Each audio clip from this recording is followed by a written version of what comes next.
Bonjour et bienvenue pour ce nouveau page à page consacré à l'omnibus House of M de Brian Michael Bendis et Olivier Coipel. Comme vous pouvez le voir, c'est un beau bébé. Il comprend énormément de choses et nous allons y revenir. Là, voici la liste des séries qui sont rééditées. La première question qui doit venir, je pense, dans votre esprit, c'est vous dire, mais pourquoi faire un omnibus House of M, puisque House of M est une saga en 8 parties et que c'est une histoire auto-contenue, c'est une histoire complète. Pourquoi faire un omnibus? Eh bien, tout simplement, vous le savez depuis longtemps maintenant, Marvel Comics, à chaque fois qu'ils font un event, qu'ils font un crossover, il y a l'histoire principale, par exemple House of M ou Civil War, et à côté, ils nous publient des tonnes et des tonnes de mini-séries, de one-shot, ce qu'on appelle des tie-in, c'est-à-dire que par exemple dans la série principale Spider-Man ou de la série principale X-Men, vous avez des répercussions de cet événement. Et donc, même si ça a un rapport de près ou de loin avec l'événement, eh bien, ils en profitent pour mettre le logo House of M et ils en profitent pour, eh bien, quand ils font des gros livres, eh bien, mettre l'ensemble de ces épisodes. Moi, je tiens à rappeler souvent, parce que par honnêteté intellectuelle, que souvent, l'événement se suffit à lui-même. Il n'y a pas forcément besoin de tout lire. Certains omnibus, évidemment, reprennent des pans entiers de certaines sagas et que quand on prend l'omnibus Ultimate, eh bien, on a tous les épisodes Ultimate, mais sur des événements, souvent le House of M ou Civil War, l'histoire principale se suffit à elle-même. Alors évidemment, vous pouvez prolonger le plaisir et chacun fait comme il l'entend. Mais c'est souvent, si on prend le Deluxe House of M, si on prend le Deluxe Civil War, eh ben, on a l'histoire principale et on n'a pas besoin de se ruiner. On peut dépenser 32 € et on repart avec un bon bouquin et on aura la meilleure histoire parce que c'est l'histoire principale et souvent le meilleur dessinateur parce que là c'est Olivier Coipel, pour Civil War c'est Steve McNiven et donc c'est hyper important de ne pas dénaturer le reste. Alors, ne boudez pas votre plaisir si vous voulez prolonger le plaisir. C'est aussi l'occasion, notamment dans cet omnibus, de redécouvrir les épisodes qui n'ont pas été réédités depuis un bout de temps et qui ne le seront peut-être jamais.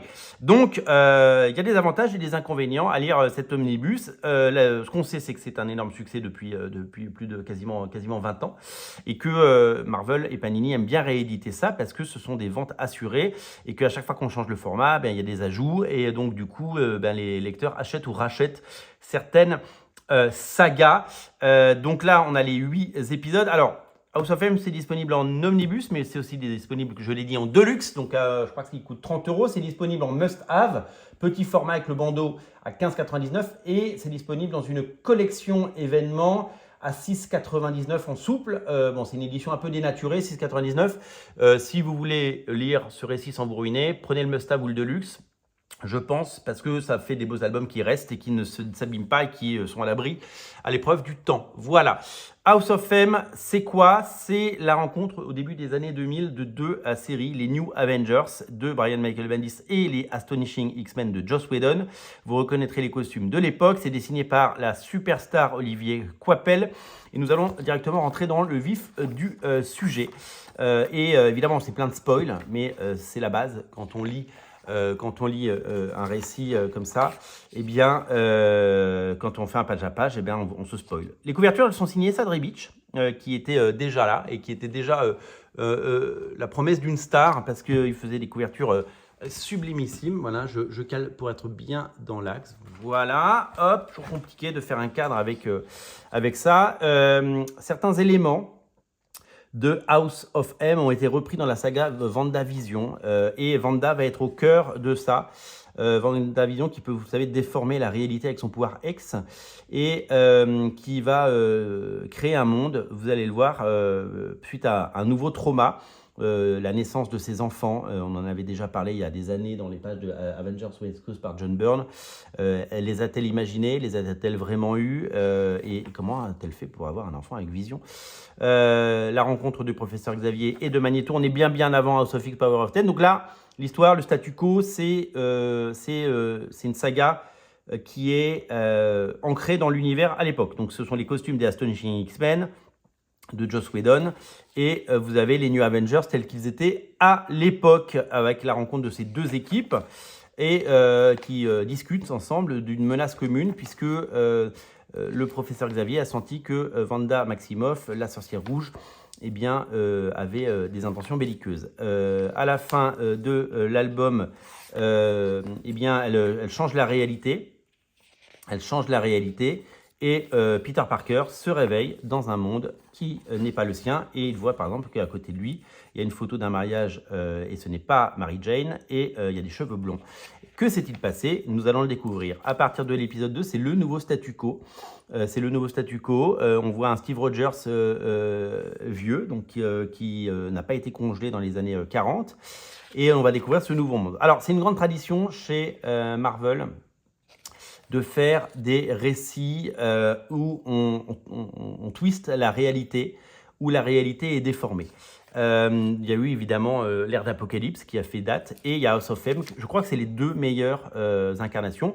En fait, on va découvrir les différents personnages. Donc là, il y a Sam Wilson, il y a Luke Cage. On va découvrir le nouveau statu quo de tous les personnages des X-Men et des New Avengers. Et donc, ils ont tous une vie très différente. Et donc, on va voir que Wolverine, lui, se souvient. Le Wolverine, lui, se souvient de ça. Alors, le dessin, évidemment, d'Olivier Coipel est flamboyant. Et tout ça nous régale. Et c'est quelque chose à la fois d'étonnant, de beau et de magnifique. Avec des pages de presse en plein milieu. Et donc, Wolverine va faire une sorte d'enquête, si vous voulez, pour essayer de comprendre ce qui s'est passé et voir que peut-être qu'il n'est pas seul à se souvenir du monde d'avant et que le monde a été déformé et qu'il n'est pas celui qu'il devrait être et que tout ça n'est que le fruit de la folie du personnage de Wanda qui elle est un peu instable quand même depuis toutes ces années. Et voilà. Donc le dessin d'Olivier Coipel. Alors le dessin d'Olivier Coipel, il a évolué de la plus belle des façons. Déjà en 2005, je crois que ça date de 2005, c'était exceptionnel comme vous pouvez le voir sur ces images. Mais c'est quelque chose qui, au fil des ans, au fil des âges, au fil des époques, nous a complètement séduit. Et aujourd'hui, c'est un artiste incroyable. Si vous avez lu ses pages dans Magic Order, qui date déjà d'il y a quelques années, vous connaissez son style. Quand il travaille sur des projets, il a fait un numéro, vous découvrirez très très vite chez Panini son épisode de Ambassador, la série de Mark Millar qui sort début 2024. Voilà, le nouveau statu quo avec donc la famille, Magneto, etc. Et puis les héros qui s'unissent une nouvelle fois pour essayer de déjouer une menace. Vous avez vu qu'il y a une pierre tombale. C'est un monde sans Charles Xavier, comme souvent, puisque comme il avait décelé que Wanda était le problème, elle l'a supprimé tout simplement. Et dans ce monde, elle-même n'a pas conscience de ce qu'elle a créé. Elle est juste contente de ce monde. Voilà, la force d'Olivier Coipel, c'est aussi de redéfinir certains personnages assez cool et de les redessiner, redesigner. C'était un récit qui a marqué son époque et c'est un récit qui a complètement, voilà. Et à la fin, on revient à un statu quo normal puisque le monde se réveille et Wolverine se souvient. Oui, c'est vrai qu'à ce moment-là, il se souvient de toute sa vie. Ouais, c'est vrai que donc avec le retour, il s'est passé des choses, nouvelles. Et donc ils vont aller à la rencontre de Wanda, je crois. À la fin, si je me trompe pas, c'est à la fin de l'épisode 7 qu'elle dit. Attendez, je reviens parce que épisode 7. Hop, et elle dit plus de mutants, no more mutants à la fin de l'épisode 7. Et donc, c'est à partir de là que je crois qu'il n'y a plus que 198 mutants, qu'il y a une série qui s'appellera à la suite les 198, etc., etc. Donc voilà, donc là, nouveau statu quo, elle est revenue à la campagne, elle a sa petite vie, on lui a fait oublier ce qu'elle devait oublier, etc. Donc voilà, donc ça c'est l'histoire principale. Donc l'histoire principale, c'est ça, vous voyez. Ensuite, on a des mini-séries. Donc il y a notamment le House of M Spider-Man, que vous voyez à l'écran. Il est dessiné par Salvador Larroca. On l'a vu, Peter Parker se réveille dans un monde où il n'est pas marié à Mary Jane, il est marié avec Gwen. Et donc c'est Salvador Larroca qui dessine cet épisode. Salvador Larroca qui est capable du meilleur comme du pire, comme d'habitude. Et là c'est du Larroca, je pense que c'est le moment où Salvador Larroca a commencé à n'être plus que l'ombre de lui-même. Mais je n'avais pas ces épisodes, donc je suis content de les revoir. Je ne les avais pas vus depuis une bonne quinzaine d'années, on va dire. Donc voilà. En fait, La Rocca, il dessine mieux les robots, les voitures et les armures et les costumes que les humains. C'est-à-dire que Peter Parker, là, quand il est en Spider-Man, il est cool, par exemple. Là, regardez ça, c'est super ce dessin. Mais quand il est en Peter Parker, les personnages sont assez déformés. La Rocca, il est arrivé à peu près, il a émergé à peu près à la même époque que Carlos Pacheco. Ce qui est un handicap pour lui parce que les deux étaient espagnols, les deux sont arrivés en même temps et que Carlos Pacheco a toujours été meilleur. Et on les a toujours un peu comparés en fait, malheureusement. Pacheco, alors ils ont chacun pris des directions un peu différentes parce que Pacheco, son style s'est affiné au fil des ans. Il était un peu moins superbe sur la fin. Son dernier très très bon travail pour moi, c'est Arrowsmith, je pense. Et La Rocca, ses récents travaux, notamment il est revenu sur Extreme X-Men, c'est pas dingue. Extreme X-Men qui ressort en omnibus très bientôt, on en parlera, et qui ressort, et donc la nouvelle série va arriver aussi chez Panini. Vous allez voir que il s'est passé quelque chose, et voilà, les dessinateurs évoluent dans un sens ou dans un autre. Pas forcément très heureux à chaque fois, voilà. Alors ensuite, on a un épisode de New Thunderbolt. New Thunderbolt, qui dessine les New Thunderbolt? Alors le problème, c'est qu'il va falloir deviner qui... voilà. Alors, certains diront que ces omnibus, c'est du remplissage. Peut-être à tort ou à raison, je ne sais pas. À vous de juger. Moi, clairement, cet omnibus, il y a des trucs très très bien. Je suis par exemple très content de retrouver les épisodes de House of M Spider-Man. Vous allez voir tout à l'heure, il y a les épisodes, les tie-in. Je crois que c'est Tom Grummett qui dessine, hein, ça a l'air d'être Tom Grummett. Les épisodes de X-Men par Alan Davis, hein, on les verra tout à l'heure, ils sont incroyablement beaux. Mais de manière générale, c'est comme vous savez, quand vous prenez certaines intégrales Panini, vous prenez l'intégrale, une intégrale Deadpool, donc vous avez les épisodes de Deadpool, et là ils vont vous sortir des épisodes de Thor ou de Thunderbolt dans lesquels Deadpool fait une petite apparition. Et alors, les complétistes vous diront, c'est super, comme ça on a tous les épisodes, mais quand on achète une intégrale Deadpool, on veut Deadpool, on ne veut pas forcément un épisode des années 90 de Thor qui n'était pas très bien dessiné et qu'on pensait ne jamais avoir entre les mains et qui finalement n'a pas de grand intérêt. Voilà. Bon, ouais, il y a débat. Là, on est sur quoi? On est sur Black Panther numéro 7, couverture de Carrie Andrews qui était déjà là. Et ça, c'est très bien dessiné. Qui dessine? On dirait du Trevor Hairsine. Attendez, on va aller regarder quand même. On va les regarder. Ah ouais, alors c'est vrai que... ah oui, non mais voilà. Ils nous mettent le sommaire et au dessin Tom Grummett, Scott Eaton, Black Panther, Trevor Hairsine, j'ai reconnu. Trevor Hairsine, je ne savais pas qu'il avait fait du Black Panther. C'est toujours très beau, Trevor Hairsine. Trevor Hairsine, c'est le dessinateur de DC's, évidemment. Dessinateur de beaucoup de Ultimate Six, hein, la saga de Ultimate Spider-Man qui est disponible dans l'omnibus Ultimate Compendium, Ultimate Spider-Man. Et voilà, alors là, on est sur un truc magnifique, c'est les épisodes de Uncanny X-Men publiés à l'époque, dessinés par Alan Davis qui revenait sur la série. Et ces pages étaient absolument incroyablement belles. En plus, il remettait en scène les personnages de Excalibur, donc Captain Britain, Meggan, et les personnages comme Kitty Pryde, les personnages comme Jean Grey, etc. Pas Jean Grey, Rachel. Et donc, voilà, c'était d'une beauté avec Monsieur Chris Claremont au scénario, excusez du peu. C'était tout simplement exceptionnel, c'était beau.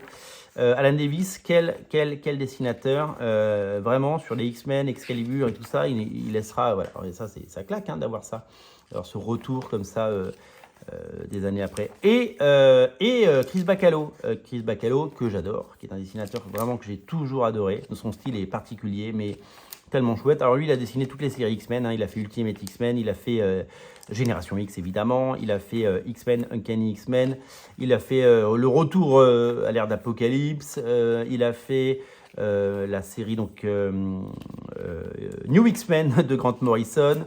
Voilà, il a fait toutes les séries X-Men possibles et imaginables. Sa carrière est vraiment liée aux X-Men. Il a fait les Uncanny X-Men de Bendis. Voilà.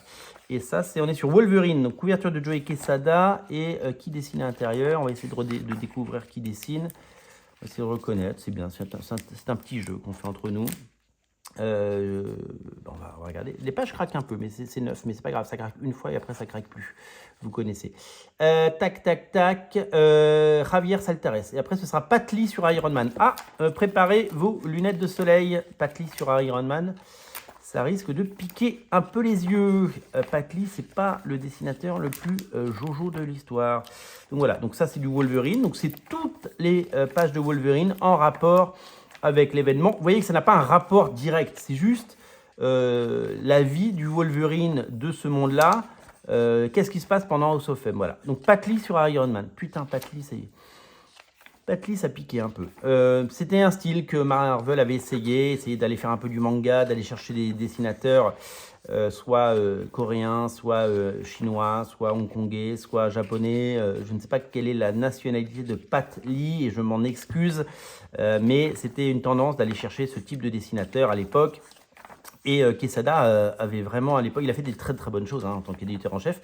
Mais je trouve que Patli, ça n'a pas bien vieilli. Patli, ça n'a pas bien vieilli. Donc ça, c'est les épisodes d'Iron Man en rapport avec House of M. Voilà, donc comme vous pouvez le voir. On avance, on arrive sur Captain America, couverture de Lee Wicks. J'adore Lee Wicks. Et qui dessine à l'intérieur? Est-ce que c'est Lee Wicks aussi? On va regarder. Oula, hop, je bouge tout. On va regarder.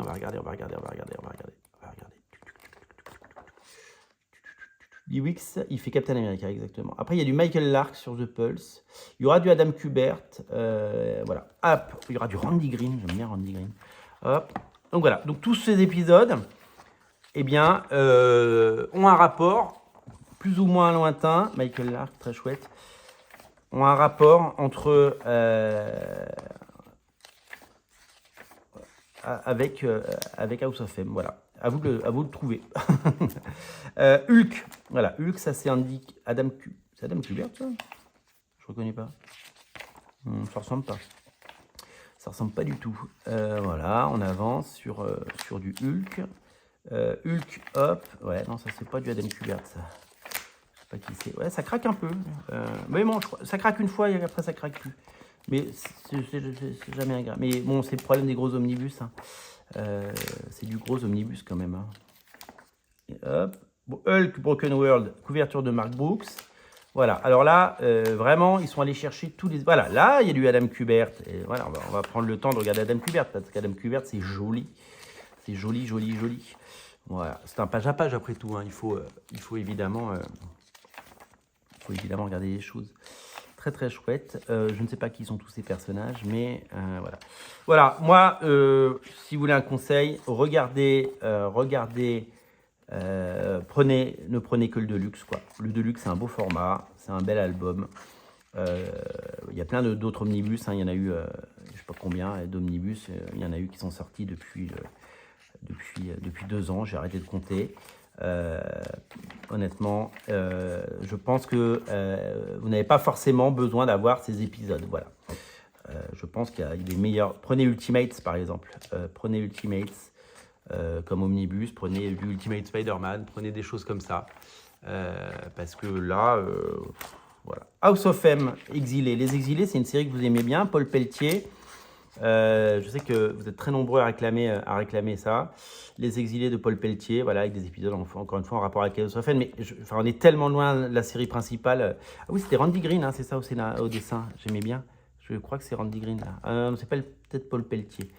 Voilà, j'avance un peu parce que même moi je perds l'intérêt en lisant, en découvrant cet omnibus. On est à la limite, je pense, si vous voulez mon humble avis, de ce qu'il faut faire sur un omnibus, parce que y a des omnibus que je vous dis quand un omnibus réédite des pans entiers. Alors, attendez, alors là j'ai complètement perdu le cadre parce que il y a tout qui a dévissé. Alors il faut que je me remette comme ça. Le problème de ce matériel est qui est un peu défectueux. Voilà, hop. Voilà, des omnibus comme Ultimate par exemple. Voilà, on va terminer là-dessus.